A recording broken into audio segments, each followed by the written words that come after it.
नंदगांव का एक मोर प्रतिदिन भगवान श्री कृष्ण को रिझाने की कोशिश करता था। वह रोज अपने मधुर स्वर में कृष्ण कृष्ण पुकारता था।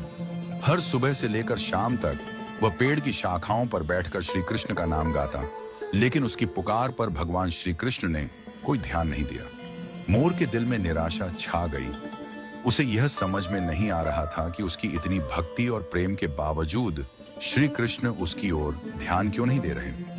एक दिन एक मैना मोर के पास आई। उसने मोर को दुखी और रोते हुए देखा। मैना ने उससे पूछा, तुम क्यों रो रहे हो भाई मोर? तुम्हारी आंखों में आंसू क्यों हैं?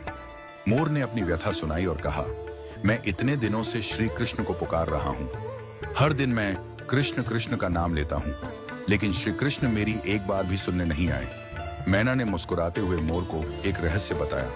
उसने कहा, तुम्हें पता नहीं है क्या, श्री कृष्ण की कृपा सीधे प्राप्त नहीं होती।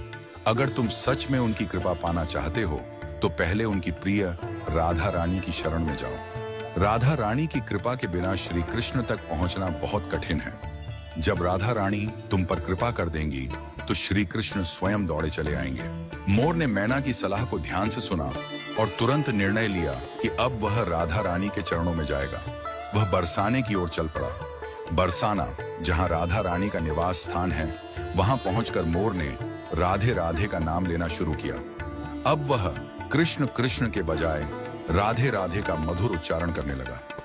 उसकी आवाज में अब पहले से अधिक प्रेम और समर्पण था। राधा रानी ने मोर की पुकार सुनी और उसकी भक्ति से प्रसन्न हो गईं। उन्होंने मोर को दर्शन दिया और कहा, वत्स, तुमने जो प्रेम और श्रद्धा से हमारा नाम लिया है, उससे मैं अत्यंत प्रसन्न हूं। अब जाओ और नंदगांव लौट जाओ। देखना, श्री कृष्ण स्वयं तुम्हारे पास दौड़े आएंगे। मोर को राधा रानी की कृपा का आशीर्वाद मिल गया था। उसका हृदय आनंद और भक्ति से भर गया। वह खुशी खुशी नंदगांव लौट आया और वहां जाकर पुनः गाना शुरू किया। लेकिन इस बार वह राधे राधे का जाप कर रहा था। उसकी आवाज और भी मधुर और भावपूर्ण हो गई थी। जैसे ही मोर ने राधे राधे का जाप शुरू किया, एक अद्भुत चमत्कार हुआ। भगवान श्री कृष्ण, जो अब तक उसकी कृष्ण कृष्ण की पुकार पर नहीं आए थे, इस बार तुरंत दौड़े चले आए। वह खुशी खुशी मोर के पास पहुंचे और उसे अपनी गोद में उठा लिया। श्री कृष्ण ने मोर से प्रेम पूर्वक कहा, अरे प्यारे मोर, आज तुमने वह नाम लिया है जो हमारे लिए सबसे प्रिय है। राधा का नाम सुनकर हम स्वयं को रोक नहीं सके और तुम्हारे पास दौड़े चले आए। राधा का नाम हमारे लिए सबसे पवित्र है। श्री कृष्ण ने मोर से आगे कहा, तुमने हमारे कानों में राधा का नाम गूंजाया है, इसलिए आज से हम तुम्हारे ऋणी हो गए हैं। अब से तुम्हारा पंख हमारे मुकुट का हिस्सा बनेगा।